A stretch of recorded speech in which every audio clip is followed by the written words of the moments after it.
Good morning, West USA. Welcome to another beautiful morning up here at the corporate headquarters or the mothership, whatever you want to call it, up here in the North Phoenix area. Happy days are here again. Hey, good morning, Mike. Well, good morning, but happy days are here again at West USA.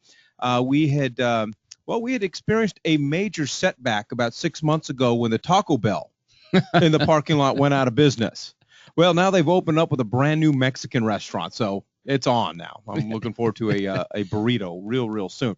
But this morning, let's take you through what we got planned for this morning. Of course, Todd Menard is here to give us a look at the real estate numbers and the market. Matt Baker is here with Home Street to give us the Home Street's Mortgage Minute. I'm going to deliver a 3-pack on the behaviors of highly successful people. And we have a special guest here today, Yes, author Deborah Dubree. She is the author of Average is an Addiction. And she will tell you what it means when we say the phrase up yours. So stay tuned for that. And, of course, we've got Bob here. But I'm not going to say anything insulting to Bob like that. So, well, I would hope not. Yeah, Bob. Don't forget it's Yogi's 90th birthday today. Did you know that? I did not. Yogi Berra, the great oracle himself. As usual, if you have any questions throughout the morning, if you'd like any information about any of our guests, if you'd like copies of any of the slides that we cover, you can always email us at webinar@westusa.com, and we will get back to you as soon as possible. So, Todd, let's just jump right in. Things are heating up out there. Unfortunately, it's not the weather. Yeah, well, in addition to the weather, but fortunately it's in addition to the weather, because if it was just the weather alone, it would be miserable. 127.3 days on the market. That's where we're sitting right now. Month supply at about 3.77. So remember that under 4 months supply means that we're basically dealing in a seller's market. That's why we're seeing the prices increase. That's why we're seeing the sale price, list price retention recede a little bit. And that's also why we're seeing the inventory be eaten up at a faster pace. Primarily what's going on is the inventory levels now are down again. We're still sitting now at 21,368 available properties on the market. We're averaging about 5,760 right now pending per week, and that basically is saying that we're about 2,000 off, Mike, where we were back in March as far as the pending was concerned. I don't know if we're seeing a little bit of a slowdown as far as that's going, or if people are just having more difficulty finding the right property, which basically means maybe we as realtors have to rethink the way we're approaching it and understand the market, understand the limited inventory, and set some different expectations with the consumer before we head out on that search. Closed units are sitting month to date at about 2,200. Again, non-distressed properties being the majority of the inventory. If you take a look at our spreadsheet, again, we're highlighting those things that are the most critical issues of what's going on. Not that the other numbers aren't important, but again, we're sitting predominantly at about 473,000, 474,000. A real high number is an average list price, and when in comparison to the average sale price, Mike, we're dealing at about 269,000, and that again went up. It was funny. 2 weeks ago, we watched that go down about 4,000, as you could see things were a little more competitive from just a price standpoint.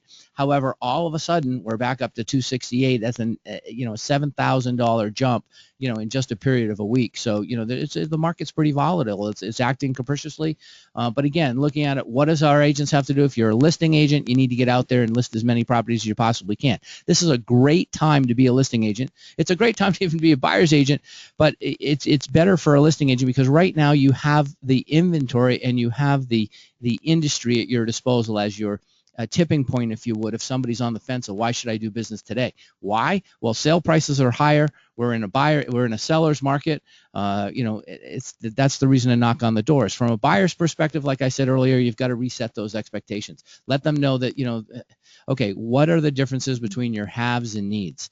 Your wants and your needs. And realistically, you may have to settle for your needs and not all your wants right now. But that's what's going on in the market. Yeah, and it's interesting that you had mentioned inventory. I read an article this morning that talked a lot about that. One of the biggest issues right now in some of the major markets like the LA, Chicago's, and so forth is they're having an inventory issue right now. They've Absolutely. got the buyers. Yep. There's just not enough inventory. And the good news for us, if you're a buyer's agent and you've got buyers, there's a decent amount of inventory out there. That's right. And what we're also hearing is that the rental market's kind of drying up a little bit. It's more difficult to find residential rentals out there. That is also part of the fact that a lot of millennials right now are finally leaving mom and dad. There's obviously there's got to be some type of consumer confidence in this demographic of our marketplace out there. This millennial, but they're actually getting back into the marketplace at this particular moment. So they're having difficulties finding the right product. All right, appreciate it, Todd. Yep, and as usual, you can find these numbers on the dashboard, and they should be on Facebook later on this afternoon. If you want to download these and use them, always use them in your presentation packets when you're even talking with buyers or sellers. Absolutely. It really doesn't matter. The fact that you know the numbers, the fact that you have a grasp of the real estate market really puts you above and beyond the majority of the agents out there. I should also mention we are on Meerkat again this morning, so if you would actually like to see a live streaming of the webinar, go to our Facebook page at West USA Realty Inc., and you can click on the link there. It'll make you sign into your Twitter. If you don't have a Twitter, you don't get to see our beautiful faces, but if you have a Twitter account, you'll sign in, and then you'll be able to see Bob.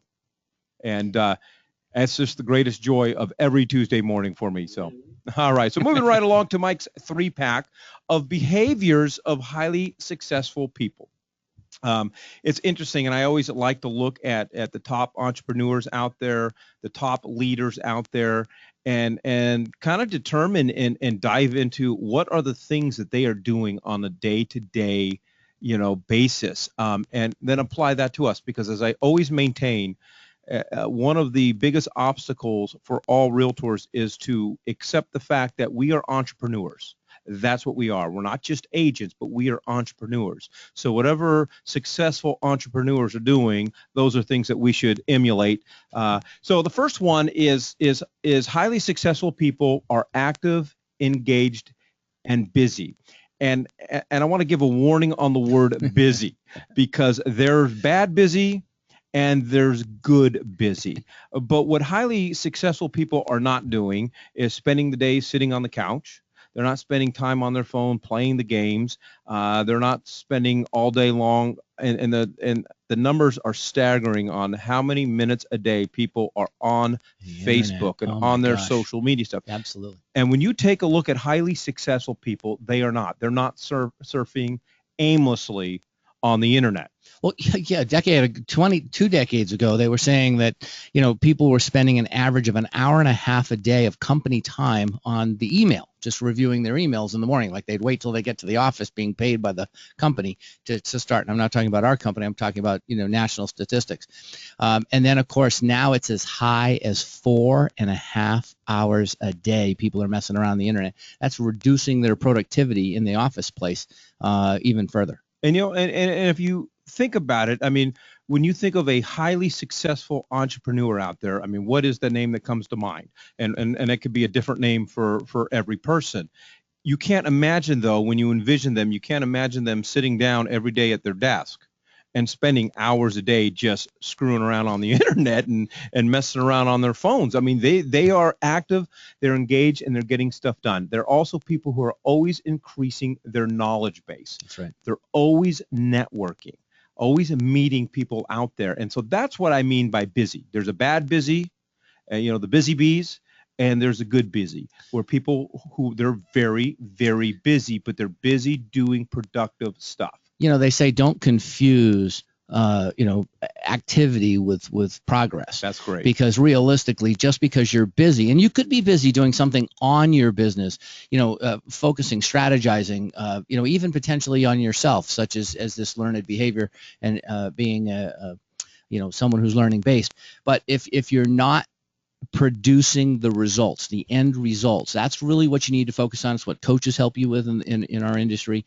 That is a critical thing. So yeah, don't just be busy and think that you're going to be successful. It's not about being busy. It's about being focused on those activities that bring you the greatest results, that bring you towards your goals and objectives. Yeah. And if you find yourself a person that is surfing aimlessly on the internet for long periods of each day, just imagine if you took that time and just used it for prospecting. reaching out to clients, finding clients, meeting people, and networking. Your production would be through the roof. Number 2 is highly successful people ask questions. A highly successful person is someone who, if they can't figure it out, they don't just stop. They find the answers. They figure it out. They tap into their network to find the answers. They are the people that are always taking classes, reading books, attending webinars such as this to learn. If you don't have the answers to certain things, network with people that do have the answers to certain things. Whether it's, hey, we've talked a lot about becoming a listing agent. If that is something that you're not comfortable with, you don't have a lot of experience with, don't have the answers on how to become a successful listing agent, well, find those in your office that do, and network with them and find the answers. You just don't give up because I don't know. And if you can't find the answer, ask someone who has the answer. Highly successful people ask questions and find answers. And that's why our brokers are so available. And one of the reasons why we've been so sustainable in the industry over all these years has been because, don't be afraid to pick up the phone and contact our brokers. That's what they're there for. Contact the coaches. But, Mike, this brings up a good thing. It's that old-fashioned thing. They don't care how much you know until they know how much you care concept. And how an agent can deliver that message to someone is the difference between regurgitating on them with your presentation and versus asking a lot of questions, trying to identify specificities of exactly what it is that the consumers need and what they're looking for, and then only addressing, in that proverbial bag of 40 years worth of history that you may have, only pull out those few things, that really are helping those people solve those obstacles in their purchase or selling decision. All right, and the third behavior of highly successful people, and I know this is repeat, we've heard it all the time, but a highly successful person is someone that doesn't procrastinate. They don't put off tomorrow what they can get done today. They don't wait for the last minute, and that's the thing. So many of us wait for the last minute for this and that, and I was thinking about this. The sooner you get a project done, the sooner the doors and opportunities will open from that project. Whether, hey, I'm procrastinating, I'm holding off on sending out the mailing piece, to calling on the phone, to go to these events, or whatever the case is. But the sooner that we get it done, the sooner that we accomplish it, whatever the end game is for each activity, those doors will open a lot sooner, and you can make more contacts and have more opportunities, and you just have to dig in. A highly successful person is not one that always waits for that last minute. It's kind of why you look at a history of a resume and you see the same thing. 2 years. They leave 2 years they start a new gig. 2 years later. And that's usually because it takes about 2 years for that same person to mentally show up at the new place. And it's what doesn't change. What's the common ground? It's the individual. So whatever you've needed in your past, if you can identify those periods of time in your past when you were successful, what was that? What did that environment look like? Did you have a boss? Did you have a support mechanism? What were the resources that you used to make you successful during that particular time? Think back to that time and then re-emulate that today. All right, that's my 3-pack on behaviors of highly successful people. Once again, we are on Meerkat, so if you want to go on the West USA Realty Inc. Facebook page, click the link. It'll make you sign into Twitter, and you can actually watch video of us. I know they talk about Twitter being a tweet. Well, what's a Meerkat? Is that a purr or something? I don't know. What the heck? Good. That's good, Mike. Not bad. Not bad. Hey, out of Africa, right here. All right. Few announcements. Pro Start begins next Monday. It doesn't matter where you're at in your business, where you're at in your production level, how long you've been in the business. You want to attend Marge Lindsay's Pro Start class, especially if you are new to West USA. This will be an opportunity, a place where you'll learn about the contract. You'll learn how to do open houses, FSBOs, and so forth. You can find that information on the dashboard or our Facebook page and get registered. Again, that starts next Monday. Also, we have, and as everybody's hearing, there's a lot of new rules being handed down. There's a lot of things that title companies and lenders can't do for us. There's going to be a lot of changes into disclosures for your buyers when it comes down to getting mortgages and lending and so forth. So we're having a special class here Wednesday, June 24th. You do not want to miss it. You do not want to have these changes being instituted, and then when the changes are instituted and you're sitting across from a lender and your buyer and not have a clue what is happening. You have to become familiar, because this will impact every single agent and every single buyer that for the here on after now. So you want to get signed up for the class June 24th at 9 o'clock. It's going to be taught by Dax Watson and Chelsea Peets. So that'll be here at the West USA Corporate Business Center. You can go on our Facebook page dashboard again, get registered for that. So with all that being said, we talked a little bit about lending, a lot about the changes, but let's find out what's going on in the mortgage industry. Here to help us navigate those waters is Matt Baker with the Bookspan Baker team. Well, look at that introduction. I mean, geez. Thanks, Mike. Well, we started, you said I almost brought you a burrito from the new Mexican restaurant. So I'm hoping now, if I'm nice to you today, that maybe there's a burrito in your future. Maybe there's a burrito in your future.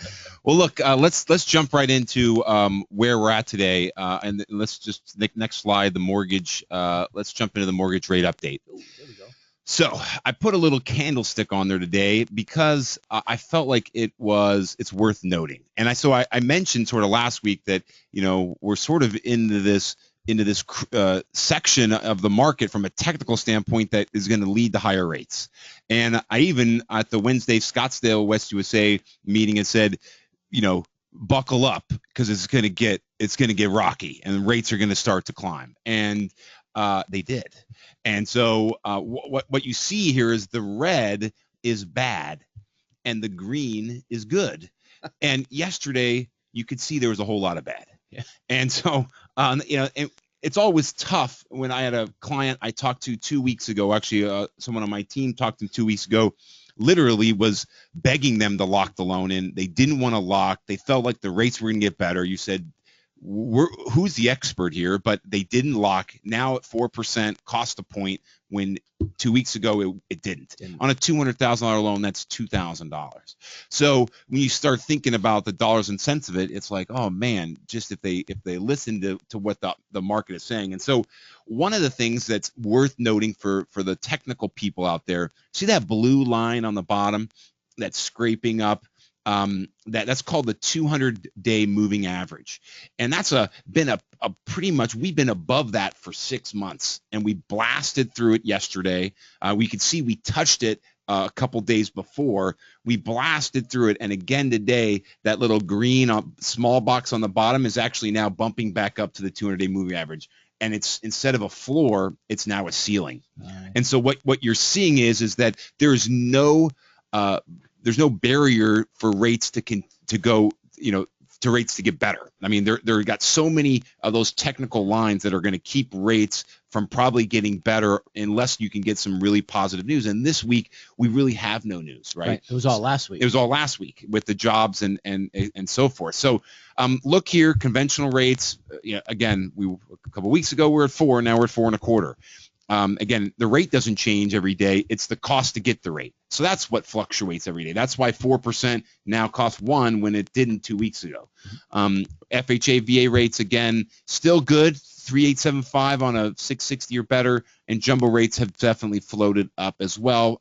So just think about that when we're doing the rates. But one of the things, Todd, you mentioned, and it goes perfectly into my next slide, is what happens when there's a limited inventory and you need, your client has needs and wants, and they're not getting that in the inventory that you have, right? Maybe they're not updated properties. Well, you can do a renovation loan, right? So we have 3 options for a renovation loan. We not only do the FHA, what is known as the 203K, but we also do the conventional renovation loan, which is called home style. We do both of those. In addition to, we do a major in-house portfolio renovation project, what you would consider a major renovation for the jumbos. So anything over $417,000.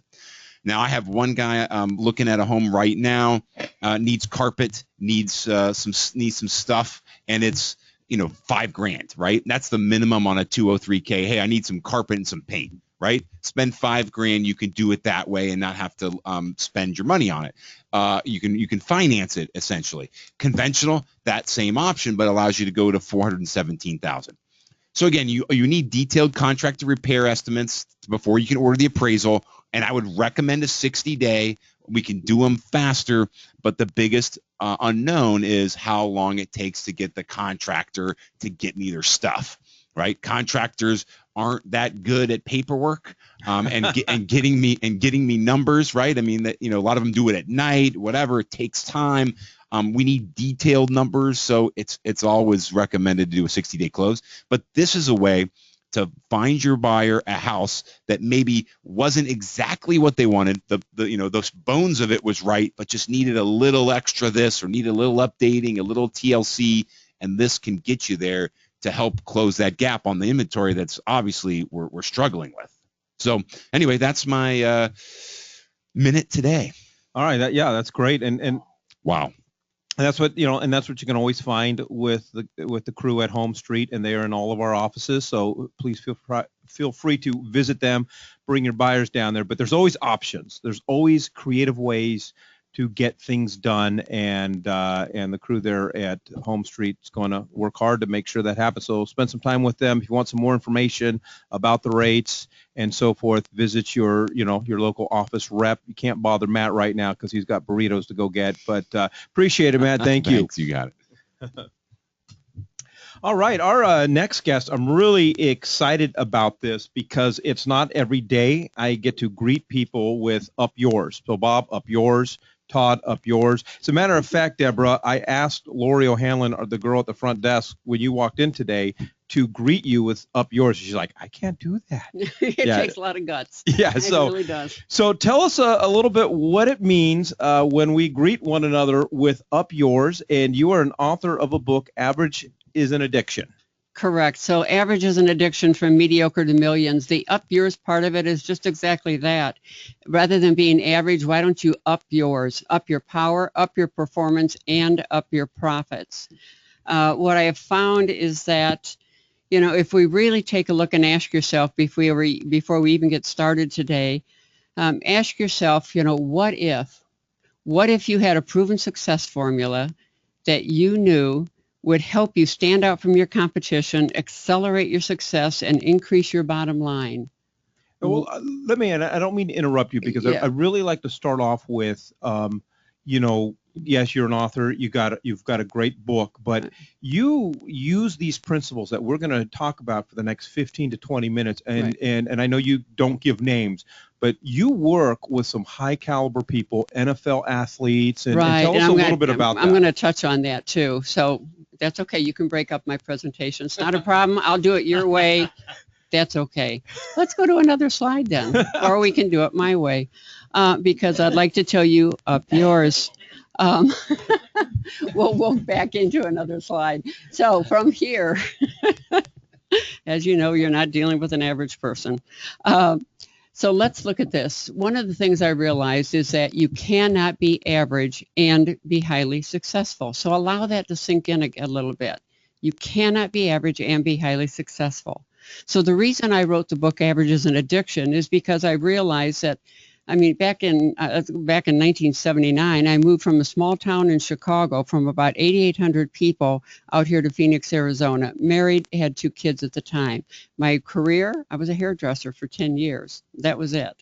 You know, in a year and a half, I went from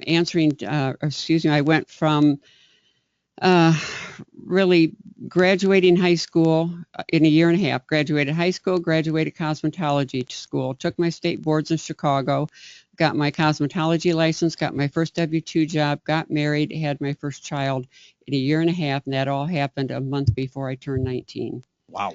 I thought I owned the world. I knew everything about the world right up until the point that I went into labor. It was like, I know nothing.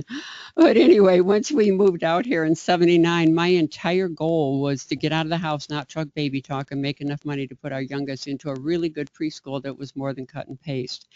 And what I realized once I got the job, and the job was as a receptionist for a property management development company, I realized I wanted something more. And after 6 months, I was bored to tears with being at the front desk. And I knew that I didn't have the time or the money to go to school to get the degrees that everybody else had that was coming in the front door and handing me business cards. And there happened to be an opening in our sister company, which is a construction company. And when that opening happened, I decided I wanted it. I did not have any type of an accounting background. I knew nothing about construction, but I wanted the job. And that's when I realized that it took a lot more. It took being bold, and excuse the expression, but it took being ballsy in order to take and put my resume in, and eventually got the job. Because of that, and my studies that I've done across the years of quantum physics, neuroscience, brain research, NLP, hypnosis, body language, conscious language, all of that combined, I was able to move myself up the corporate ladder, which is why when I was moving up the ladder, I began to realize that average truly is an addiction. How would you, we throw out the term average Yes. very flippantly. How would you define average? Average, I look at averages, there's a top, middle, and bottom. At the bottom level, the reality is people, they go through daily life and they come up against consequences and situations, as we all do, and they get to a point where they go, all right, you know what, I'm just, the world is the problem, it's not me, I'm just got to ho-hum it through. The middle area is the problem area. That's the average area. That's where a majority of people sit. It's what I see with people is they touch and run, is they will go into excellence and they will do something really fantastic, but then it scares the bejesus out of them and they back down into being comfortable. And that's what happens is they become comfortable and they sit in that area for too long. Maybe they'll spike again and then they get comfortable, but there's never a really good upward swing for a long period of time. And the high level people are the ones that have those same up and downs, but they're constantly in that upswing. It's the way you'd like the stock market to be if you were invested in it, is that there's going to be up and downs, but you're always on an upward swing. Well, and it's the same for those, same for us as real estate agents. Absolutely. Absolutely. Yeah, for sure. So going back a slide, one of the things I wanted to look at is when we talk about this proven success formula, is that when you have a proven success formula, when you can stand out from your competition, accelerate your success, and increase your bottom line, the question that I ask is, would you take the action necessary to ensure your own success?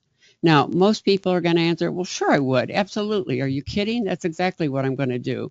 But the reality is, and what I found, and the reason that I wrote the book, Averages and Addiction, is I found that that's not really true. That's what they say, but that's not really true. So now if we go 2 slides forward, what you will find is a question I get asked a lot is, why do some people, why are they seen as the expert, why other people are just another face in the crowd? Again, going back to that average type of mentality. Really, if you look at, we mentioned a little bit earlier, the NFL players. NFL players, they're the top 2.4% of all high school football players who try out for the NFL ever make it. The minute they make it, they're average, because now they're amongst their peers. So you look at your own organization here, you're going to have top, middle, and bottom people within your own organization, because when you're among the best of the best, you're average until you do something that allows you to excel and then be able to touch and stay, to be able to do it consistently and competently all the way through. So the big misconception is, just because I'm smart and skilled and knowledgeable and capable and I've got a strong desire to do well and I'm talented, then that should be enough. That should be enough to be highly successful. And the reality is, it's not. It's not. That's an epiphany. Yeah. Ta-da. So what I wanted to share with you today, if we'll go to the next slide, is really, let's talk about how you can power up.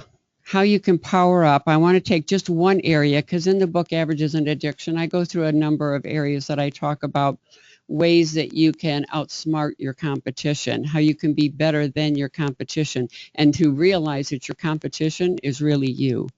It's you to you.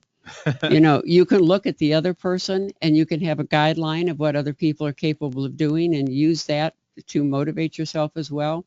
But the competition is, are you doing better today than you did yesterday? And if you're not, why not? And once you can answer the question, why not, then you can do something about that. And that's interesting because as real estate agents, we are trained that our competition are other agents out there.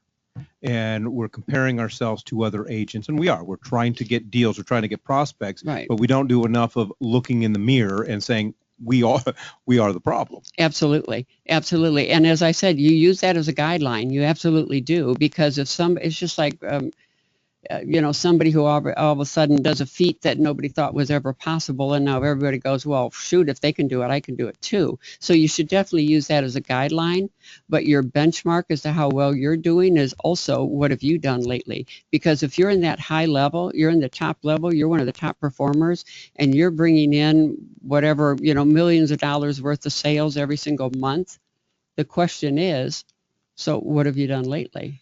What are you doing to up it to that next level?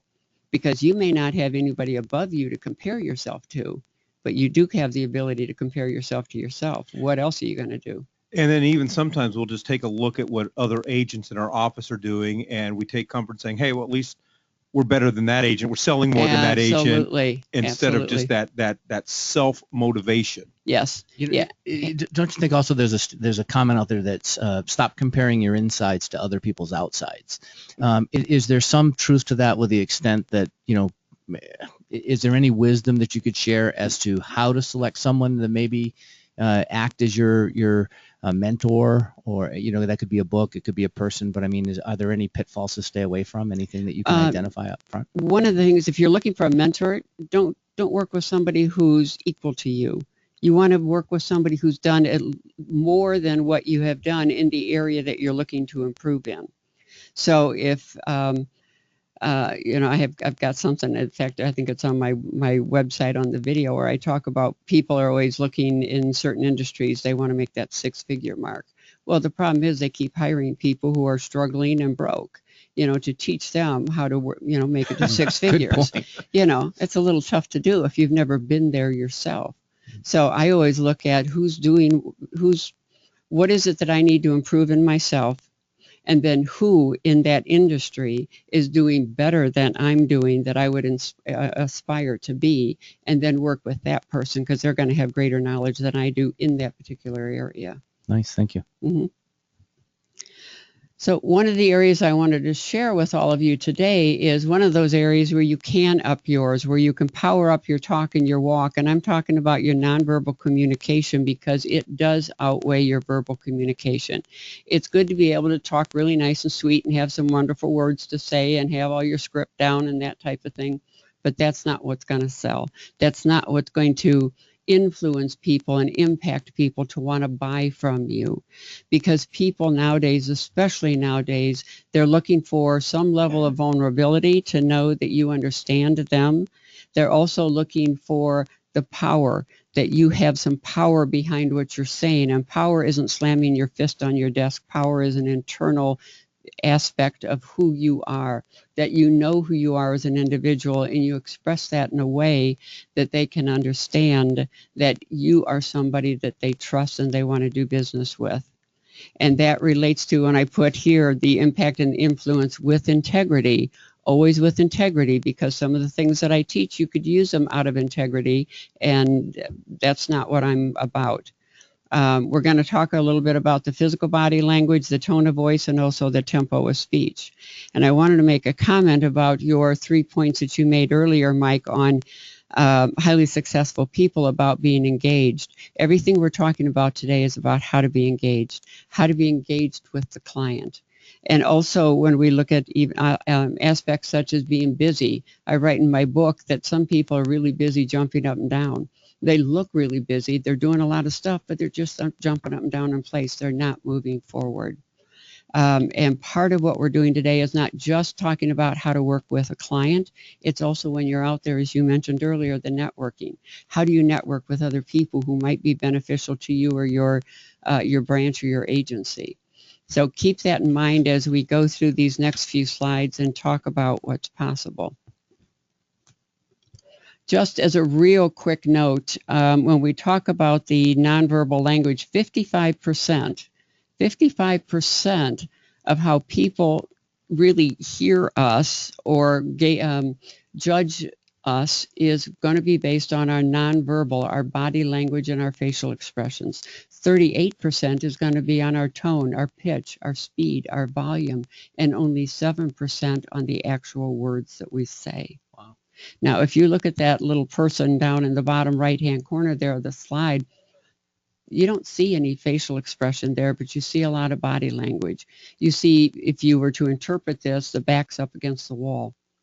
You'll see that the head is down, that the shoulders are slightly drooped, the hand is over the face. The hand over the face could represent that there's some shame or giving up or I've had enough. That's it. Yeah, defeat, exactly. There's a number of things that could be said about this, and that's just in one quick picture of body language.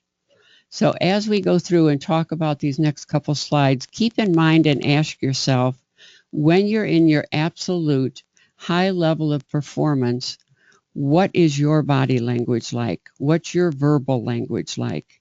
What's your tone? What's your tempo?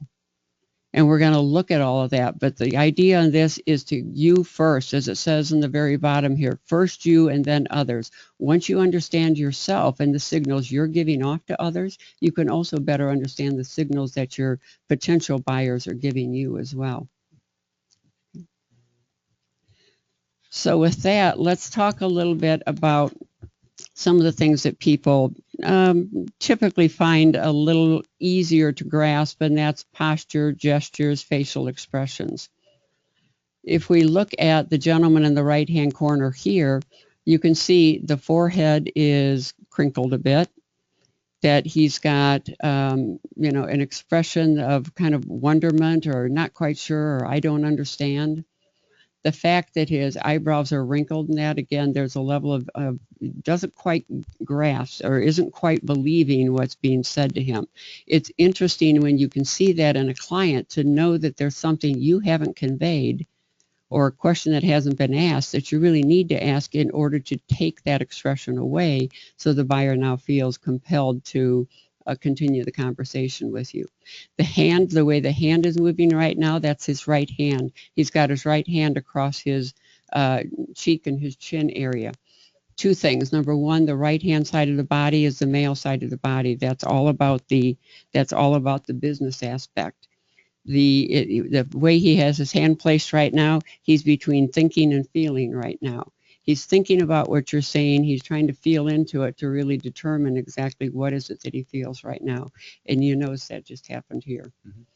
Mm-hmm. So could an example maybe be that you can determine whether or not the words that you're using or the approach that you're using is appropriate based on their face, and if you see that as you become more in tune with their face, possibly learning to change or shift your delivery based upon that. Absolutely. And also on the other side of that too, exactly what you said, and if you notice yourself doing it, then you start to understand your own default, that if I'm sitting here going like this as I'm listening to you talk, I'm going, oh, okay, well, I'm trying to take in, do I believe him or not?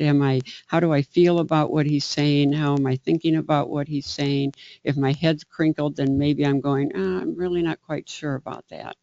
So it's knowing and understanding your own body language first, because it's easier to interpret your own, but then also to be able to read the person that you're standing next to or is across from you on a table through a negotiation, or if you're just showing a home, and you're talking to, maybe it's a husband and a wife, and the husband is all open and happy campers and wanting to see the home, and you see these type of expressions coming from the wife, you got to know you've still got a problem. There's still some questions to be asked. So looking at some of these facial gestures and hand expressions and body postures can make a big, huge difference in how you express yourself to the potential buyer or seller. When we talk about match and mirror, and again, I know I'm going through this very quick, but in a short period of time, I wanted to get to as much as I could. We talk about matching and mirroring. Matching and mirroring is not what some people think, is that if I'm sitting across from you and you're sitting in a certain position, maybe you have your arms crossed, that all of a sudden I cross my arms, or you lean forward, all of a sudden I'm going to lean forward into you, because that can get kind of cartoonish after a while, and it's not realistic.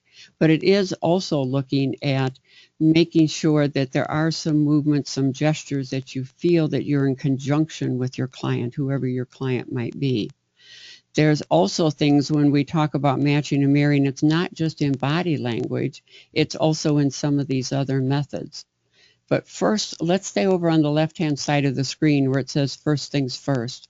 You have to understand what's the situation that you're in. Are you negotiating? Are you just in the process of showing a property? Because there's a difference in the attitude, or there could be the difference in the attitude that you have and that your buyer or seller has based on the situation that you're in. How would you like your client to feel about that particular situation? And when you're aware of how you would like your client to feel, you create that in yourself first, because we are energetic beings. So if I were to get angry right now and I start slamming my fist on the desk or start yelling, about something, I'm going to change the energy of everybody else in the room, just like that. If I start changing my energy and all of a sudden I'm saying, you know what, this has been really great. I love this. The program here, just being invited here, what an honor it is. Just by the change of my voice, the tempo of my voice, the tone of my voice, I would have started to calm the room down, and everybody would have moved with me in that. So that's when I look at that first things first. When we go over to the methods, you can change the attitude of your client, potential client or buyer or seller, simply by your breathing. Notice how you're breathing. If you're breathing shallow, that's a sign of stress. If you're breathing really fast, that can be a sign of stress. If they are, you can notice it in them as well. Notice your volume. Some of these are really good, even if you're speaking just over the phone. They're not even in front of you. If I'm talking on the phone with somebody, which 99% of the time, my clients, many of them I've never met, I do most of my coaching over the phone, is that I can listen to when their volume changes or their tone changes. And the minute it changes, I know either something's wrong, or I know I've just hit a hot button where it's like, oh, that excited you. That was something good. Well, now what you're insinuating is I'm going to actually have to listen to That the person on the other side of the phone. But seriously, how many salespeople don't? Mm-hmm. Good point. Many times salespeople are so involved in coming up with their next question that they're going to ask, or the way they're going to answer a objection that they're assuming is going to come up, that they don't really listen to the words and even beyond the words, which is the tone and the tempo and the volume of what somebody is saying. So the last thing I want to bring up here are the key words. Now, the one thing when it comes to mirroring and matching someone is to really go back to the listening thing. Listening thing is highly important. When you listen to the words that your client uses and use those words back to them, it's highly important. If the wife comes in and says, oh, this is a lovely home, and you say, yes, this is really nice, you didn't use her words. If somebody says, I'm looking for something that's really comfortable, and you drive up to a location, you say, well, this is a really cozy spot. That's not their words. It may seem like it's the same, but it will hit them wrong. Even if they don't necessarily consciously understand it, they'll know that it's not exactly the right fit. Now that's kind of using a little of that NLP. Absolutely, it is. In that process, and embedded commands and things of that nature. Absolutely, it is. Absolutely. So the question, I'll just end it on, what is it costing you to stay average? What is it costing you, whether it's in clients, repeat business, referrals, commissions? It's your bottom line, some bottom line, whether it's at home or in the office, it's costing you in some way, shape, and form, maybe even respect, maybe even trust, but it's costing you in some way, shape, or form. Wow. I don't think all of us could believe that we're that much part of the problem. Well, most people don't want to admit it. That's why. Yeah. Well, no, I mean, but we are. And honestly, it's a lot simpler. It is easier for me to point my finger at the company, the manager, the client, the other agent, the title company, there's a myriad of excuses Right. and people that we could point the Mm. finger at and say that that's the problem. That's why I'm average. Yes. And it starts with you. And here's the thing that I look at is I say, look at your consequences. If you like the consequences that you're getting, because consequences come after results. So if you're average, you're getting certain results and you're paying certain consequences. If you don't like your consequences, you better go back to the person who's creating the results. And that's the individual. That's like the Stephen Covey, what's the most recent book that he has on trust, The Speed of Trust, where he says, you're either making deposits or you're making withdrawals. Oh, right. Yes. All the time. Absolutely. So, the more deposits you make, the more you have, the more benefits down the road. Yes. Yeah. Yes. And we have throughout the webinar sent out the link to all the agents. So if you're interested in Deborah's book, which I highly recommend it. Absolutely. I actually got mine in the mail. I opened it up and it said, "Dear Mike, up yours." And I'm like, well, that's a first. And I meant it. And so click on the link, visit her website. At the very least, I would say buy a copy of the book. Well worth it, because these are the things that successful people read, successful people are applying and doing. And if you're interested in some of Deborah's coaching services, you can find more information and how to contact. And I know you wanted to leave us with a challenge. Oh, absolutely. I always leave every talk that I have with a challenge. And my challenge to you is go out there and do something that scares you fill out in the blank out of you. Because until you do, there is no growth. All right.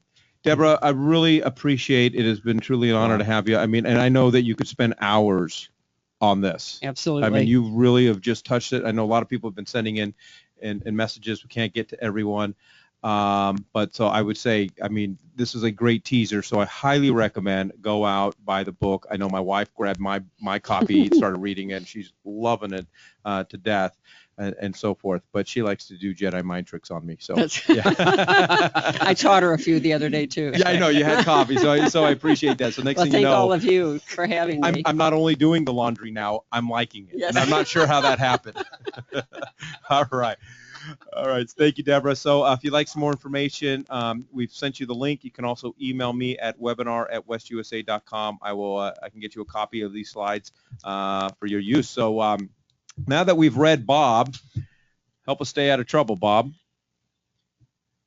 Are you calling me a sissy? Hey, Bob, up yours. Why, thank you, Todd. You're welcome. That's the first time I've actually said that in a manner of trying to help someone. Yeah. Rather than demean and hurt and damage their self-esteem and all those other, and make myself feel better in a shallow world. I actually walk into rooms and people call me, "Oh, there's the up yours lady." You know? That's awesome. So you think I need help then? I think we all do. Absolutely, we all do. We all have No matter areas where of we're at, we can average. go somewhere else, right? Yeah. Well, okay. No, that's when you have to put your right hand on your chin and think about that, because that's that, Think it and feel interpretation. it into it. Yeah, exactly. Yeah, me and Fouch, we're left-handed. Did you know that? I actually did. All right.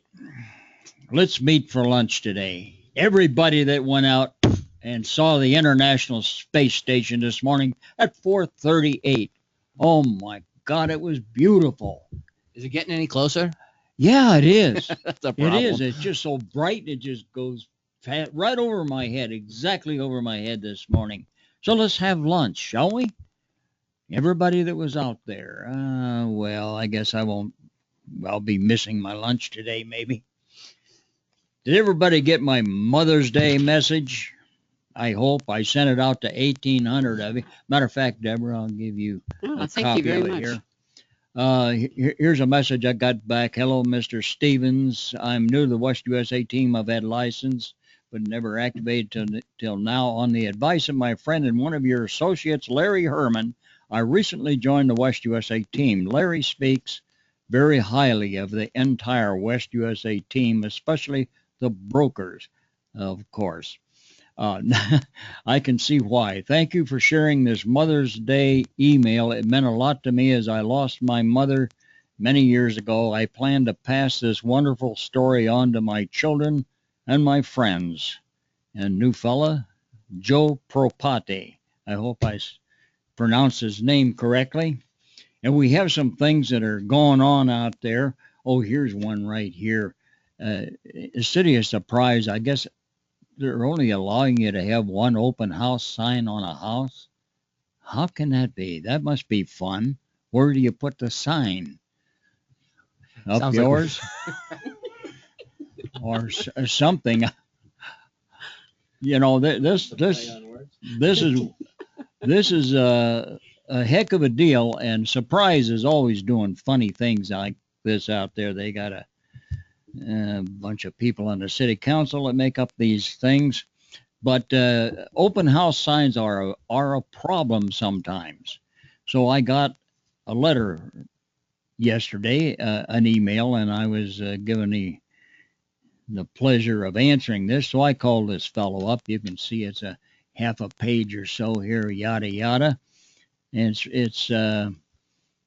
he found some signs out there, so he called up the real estate agent to see why those signs were out there, and if this is the way that West USA treats open house signs, put them on the sidewalk.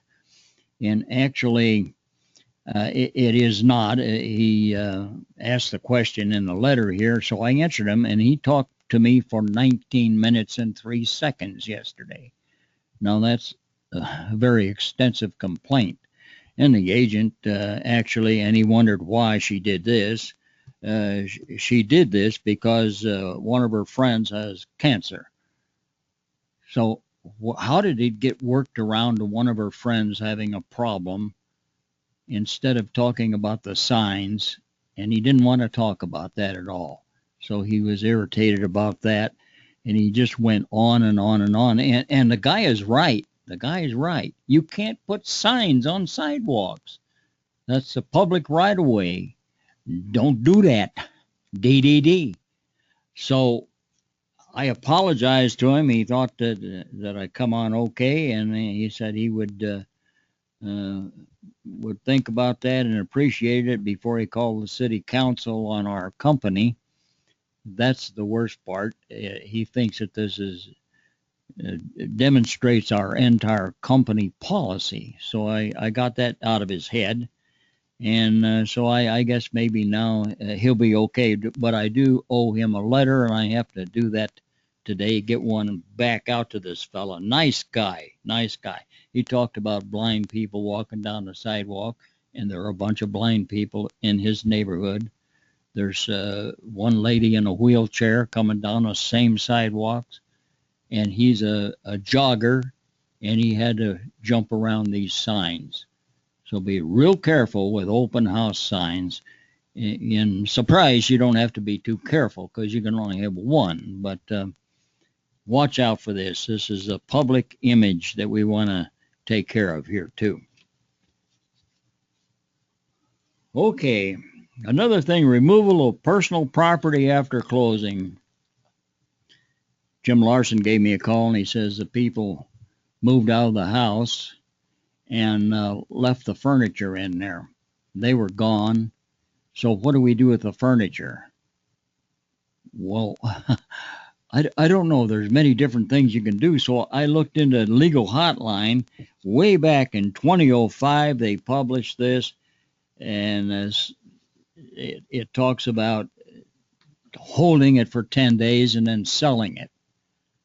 That's not such a good idea. I would rather go a little farther than that, I think, because I want to get that property back to the rightful owner myself. But that's what the Legal Hotline says. And this one is talking about abandoned motor vehicles and stuff, but this was furniture.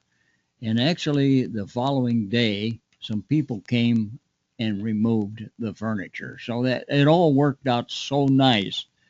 But not every time. I did a lot of research on here, location of abandoned personal property. I went on to Dr. Evictor and found all this stuff, dealing with tenants' possessions and everything, and we got that taken care of. So that's great. Oh, here's another one. One gal called me up. She says, they're sitting in open house. We're having a conversation and wonder this. What if a buyer buys a home and in a few months to a year decides to build a pool? Well, now they find out there's an old pool buried on the property, and it will cost them twice as much to build a new pool, and they're really mad and they want to sue somebody. Is there information somewhere that has the history of that property having a pool? Yeah, permits. There's a permit history. Can they sue? Who would they sue? Well, probably the seller, who may have not even known that there was a pool there. And as I wrote in my email, hell yes, the realtor, because lawyers know they have E&O insurance and they're going to get a piece of that. So you got to watch out for this stuff. So I said, here, I suppose it's a good idea to check all the permits on a property when listing it. Seems like an extreme idea, and nobody does it, I'm sure. But while there are more lawyers out there trying to get some deals, it might seem like insurance to make sure that there's not any issues with permits on an older home. Will agents take these precautions? And I say, nah, they have E&O probably. But I would take a look at an older home, and you never know. But we have had in our history here more than one buried pool that we've dealt with. It's not fun when they find things like the motor there and stuff. So, okay, here's a gal who's dealing with design and print it, and she's telling me that she's having something put on a T-shirt. It says, "Ask me what your home is worth." What else does she have to put on there? Well, she has to put West USA on there. But some people may not think so, but that's advertising. You got to put West USA Realty on that shirt. So remember that, and I'm glad that she sent me this letter because I answered it for her. Let's see what I think I had. Realtor Magazine foreclosure aid programs extended to 2016 now. And that's the Fannie Mae and Freddie Mac, let's see, the HARP program. Just 1 minute. Is that what you're telling me? I didn't say up yours. Well, let me leave you with this from the Yogi book. The future ain't what it used to be. And think about that in real estate. In real estate, things are different now, and you're going to have to adjust and get yourself in line with a lot of things that are a little bit different and still retain the old things. Some of them are there, but the future ain't what it used to be. Thank you. Well, a heartfelt up yours to everybody that joined us this morning. We appreciate everybody being here. Bob, thank you very much. And, yes, it's not like it used to be. And next year won't be like it was today. So we always have to be evolving in our real estate business. We want to encourage you to like us on Facebook at facebook.com/West USA Realty Inc.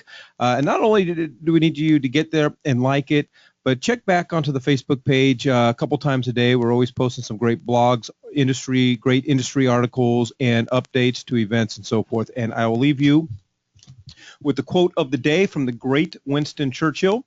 "Success is not final. Failure is not fatal. It is the courage to continue that counts." Folks, have a wonderful day and go out and sell a home.